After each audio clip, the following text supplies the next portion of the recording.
ముందుగా మనకి కావలసిన పదార్థాలు నువ్వులు, సాల్ట్, కారం, వాము, పుట్నాల పప్పు 1/2 kilo, oil 1 litre, rice 1 kilo నానబెట్టుకోవాలి.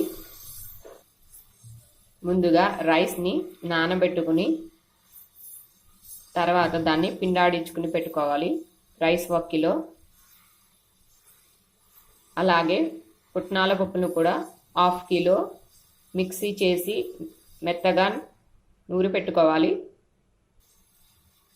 ఇలా పుట్నాల పప్పు పిండిని తరువాత ఆ పుట్నాల పప్పుని బియ్యం పిండిని ఇలా దోరగా వేయించుకోవాలి.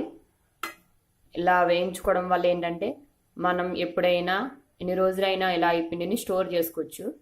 మీకు ఎప్పుడు కావాలితే అప్పుడు మనం జంతికలు చేసుకోవడానికి ఉపయోగపడుతుంది అన్నమాట. దొరగా మరీ ఎక్కువ కాకుండా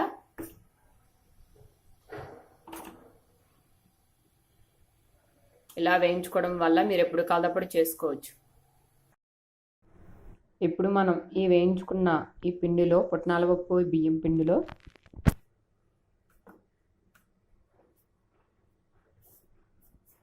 తగినంత సాల్ట్, తగినంత వాము, తగినంత నువ్వులు, 2 టీ స్పూన్లు కారం వేసి బాగా కలపాలి.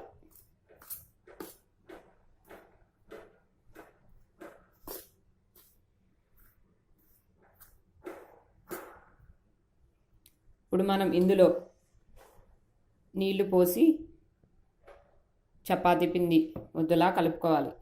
మరీ గట్టిగా కాకుండా పల్చగా కలుపుకోవాలి. చాలామంది వేడి నీళ్ళు వాడతారు ఈ పిండికి. వేడి నీళ్ళు అవసరం లేదు మనకు, ఎందుకంటే మనం ఆల్రెడీ వేయించి పెట్టుకున్నాం కాబట్టి చన్నీళ్ళతోనే కలపచ్చు. మనం ఇప్పుడు కలిపి పెట్టుకుందాం. ఇప్పుడు ఇలా మనం ఈ పిండిని ఇలా ముద్దలా కలుపుకుని ఇంతలో నూనె రెడీగా వేడి చేసుకొని బాండీలో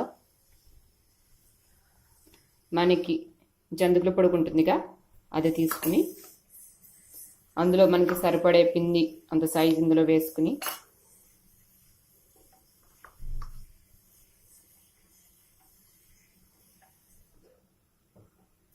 మనకి జంతికలు చుట్టుకుని బాండీలో వేయాలి.